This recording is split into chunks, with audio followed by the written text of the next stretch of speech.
Isang mapagpalang araw po ang bawat isa sa atin at welcome to my YouTube channel. So for today's video, pag-uusapan po natin ang kaganapan dito sa latest update po ni Kalinga Prab sa kanyang YouTube channel na kung saan po ay meron palang nasasaktan sa dalawang ito habang sila po ay nagkakatuwaan sa bawat isa bilang isang love team. Sino nga ba ito?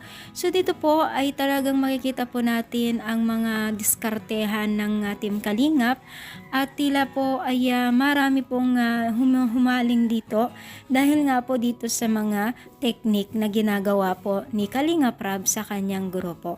So dito nga po ay napag-alaman po sa terserya na ito na itong si Aljon ay nasasaktan tuwing itong dalawa ay mag-sweet sa bawat isa, no? So dito po makikita po natin kung gaano ka-sweet tong dalawa at si Aljon naman ay nasasaktan na talaga naman pong umani po ng mga komento at iba-ibang komento na nakakatuwa dahil nga po dito sa kanyang role dito sa love team na si Erica at Kalingap Edo.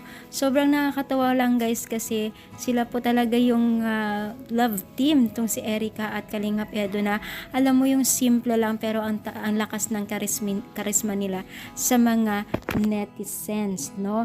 So makikita kasi natin na sobrang simple lang nila, hindi sila masyadong sweet, yung parang normal lang na magkaibigan ganon, pero sweet na bilang magkaibigan pero nakakakilig.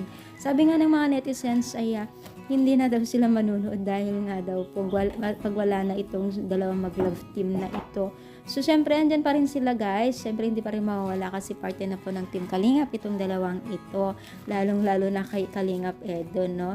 Sobrang marami pong na-amaze po sa kanilang technique sa pagpapatawa, pagpapakilig dahil nga po sa kanilang ginawang ito. Maraming natuwa sa kanila dahil po sa ang mga diskartehan na ginagawa ni Kalinga Prab. Sana ipagpatuloy ni Kalinga Prab yung mga ginagawa niyang ito dahil sobrang laking tulong po sa mga netizens na sumusubaybay sa kanila. At marami din po nagre-request na sana daw pagtapos na daw ang bahay ni Erica ay patuloy pa rin po ang pagiging isang ganap na love team ng dalawang ito. So hindi naman po mahirap sundin yan, no?